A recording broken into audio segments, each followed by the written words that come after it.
What's up, YouTube fam? This is your girl, Mrs. Tony 2 Times, and we back with another video.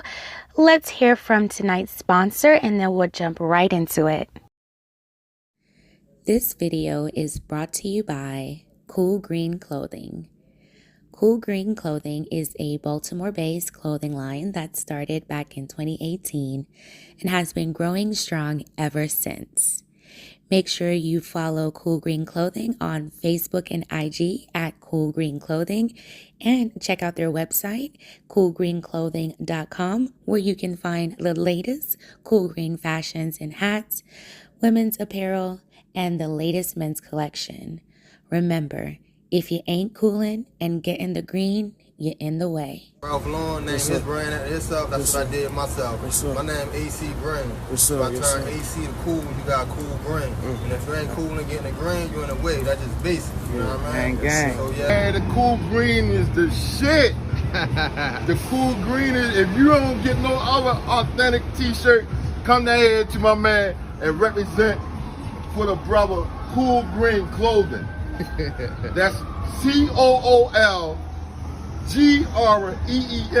clothing line. That's right, spell it out for him. The best clothing line you could ever get, bro. The best clothing line. The good cool green. Man, how you hear about us?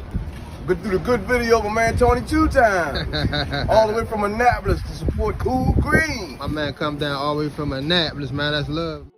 Welcome back, fam, and welcome to our first-time viewers. If you haven't subscribed to the channel yet, I invite you to join the 2 Times fam. Tap that subscribe button, hit the notification bell to get notified of all uploads. Be sure to like this video if you're rocking with the content. Comment down below and share your thoughts. Of course, always keeping it respectful. Share this video with everyone you know. Make sure you watch till the end to get the full context of the story. In this video, we have an update about the Jamerria Hall story, a mother who confessed to taking the lives of her 2 young children.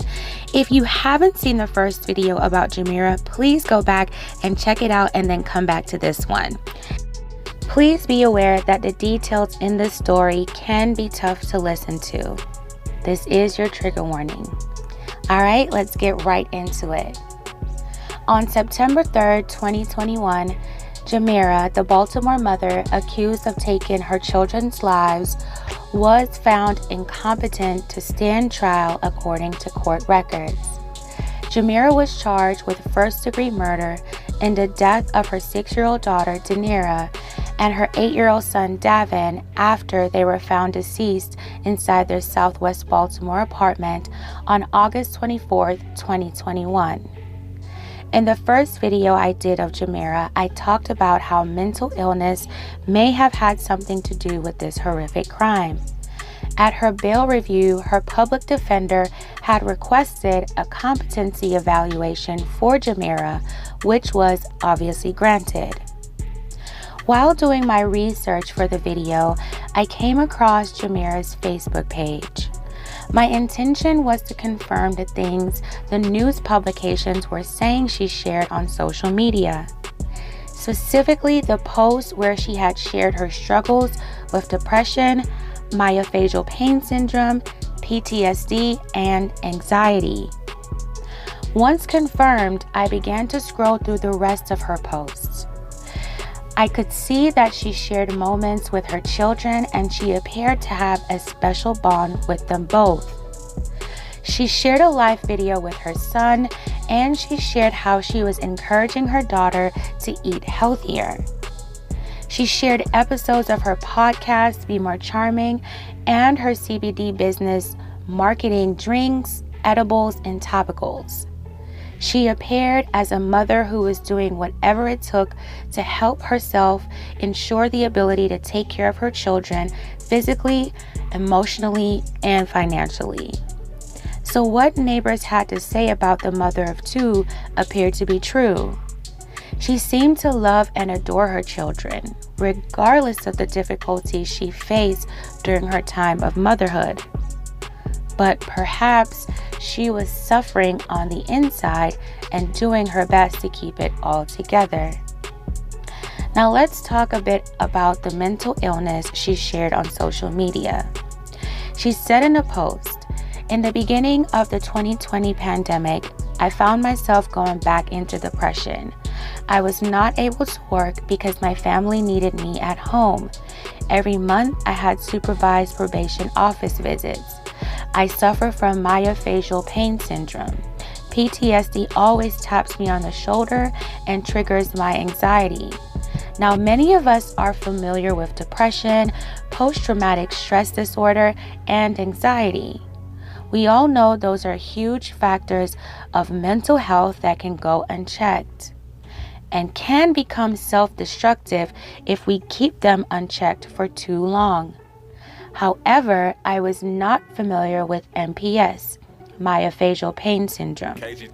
According to the Mayo Clinic Online, MPS is a chronic pain disorder. In this condition, pressure on sensitive points in your muscle called trigger points causes pain in the muscle and sometimes in seemingly unrelated parts of the body. The syndrome typically occurs after a muscle has been contracted repeatedly. Now, I know you may be saying, what does this have to do with anything? Well, one of the causes of MPS is stress-related muscle tension. One of the risk factors of MPS is stress and anxiety. People who frequently express stress and anxiety may be more likely to develop trigger points in their muscles. One theory holds that these people may be more likely to clench their muscles, a form of repeated strain that leaves muscles susceptible to trigger points.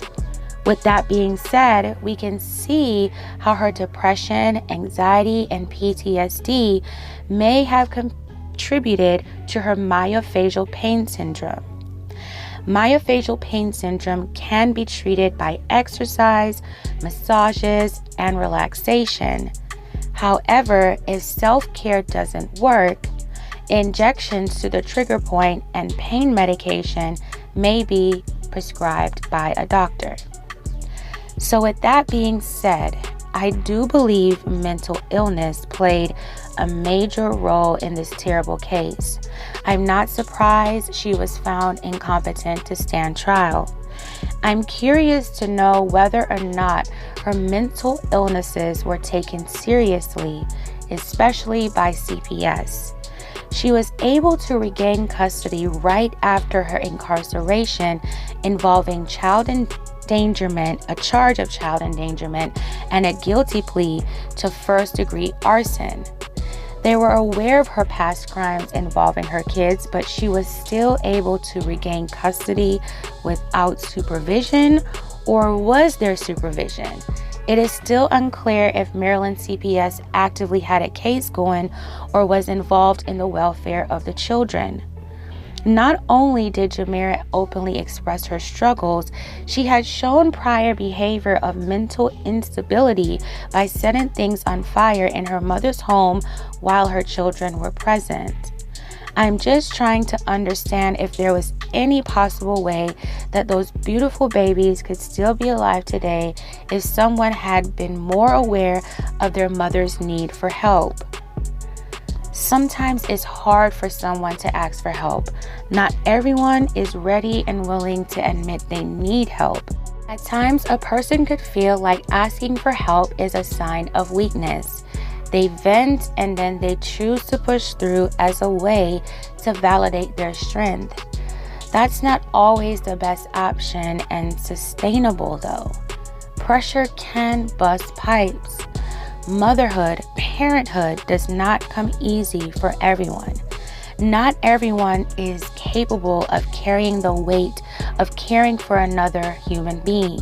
Sometimes choices and decisions impact how a person cares for their children. Outside influence can play a part.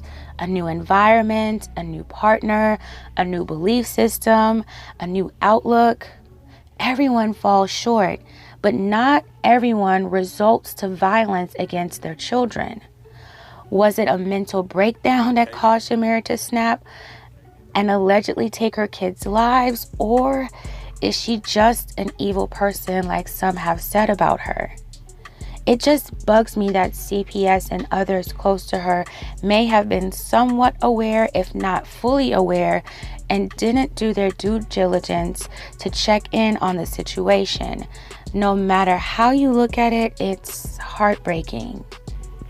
Since Jamira has been found incompetent to stand trial, her case has been placed on an inactive docket until she will be found competent to stand trial.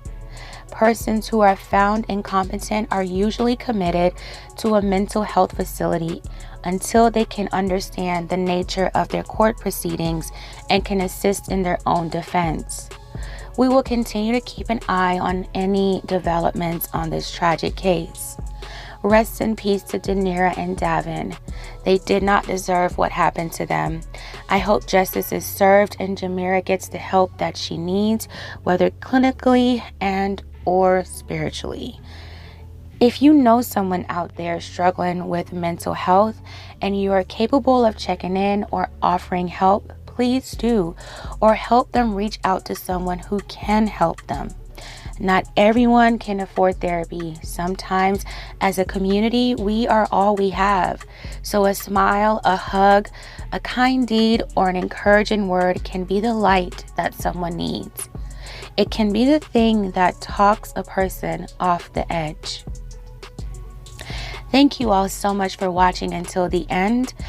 I invite you to like, share, comment down below, keep the conversation going, subscribe to the channel. This is your girl, Mrs. Tony 2 Times, and I'm out.